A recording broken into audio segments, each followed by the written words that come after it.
9-ний 2 гэсэн бутархай нь мэдээж энэ хоёрыг хуваах нь 9-тэй ижил тухай бид өмнө нь үзсэн. Үүнийг адилхан өнгөөр тэмдэглэе. Энд бутархай байна гэвэл энэ хүртвэрийг хуваах нь хуваартай тэнцүү. Энэ нь сонирхолтой үр дүнд хүргэнэ. За жишээлбэл 7-ны 7 гэсэн бутархайг 7-г хуваах нь 7 гэж ойлгож болно. Бутархайн хүртвэрийг хуваах нь хуваар байна. 7-г 7-д хуваахад мэдээж 1 болно. Үүнийг бид мэднэ. 7-г 7-ны 7-г бүхлээр авч үзвэл 1 байх нь илэрхий зүйл юм. Одоо илүү сонирхолтой зүйлийг авч үзье. 6-ны 18 бутархайг авч үзье. 6-ны 18. Энэ нь 18-ыг хуваах нь 6-тай адил бөгөөд энэ нь 3-тай тэнцүү юм. Хариугаа шалгаж үзье.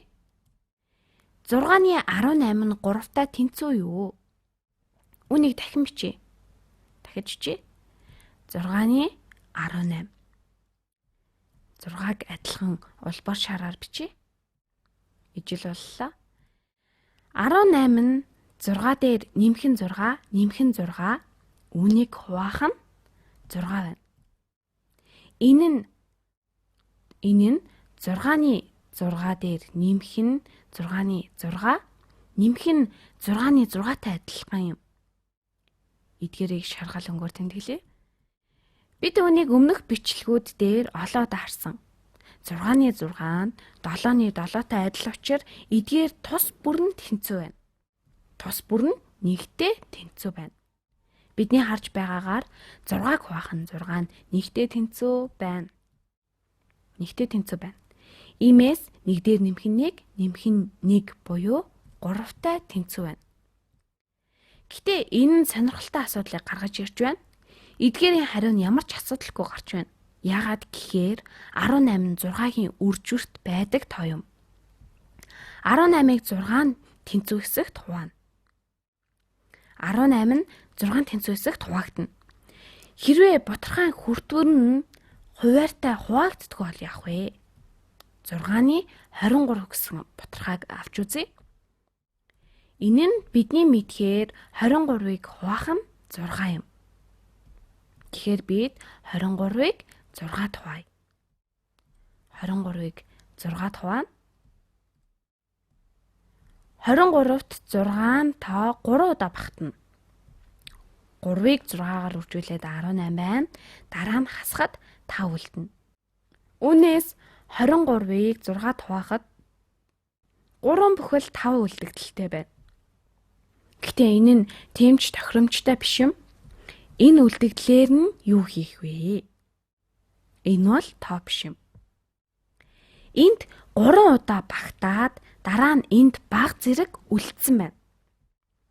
Одоо юу хийх вэ гэхээр үлдэгдлийг бага зэрэг өөр хэлбэрээр илэрхийлэх боломжтой. Холимог бутархай хэлбэрээр.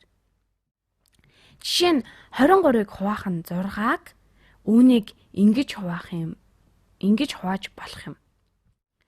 Эсвэл хүртвэрийг задлаад нэг хэсэг нь 6-д хуваагддаг.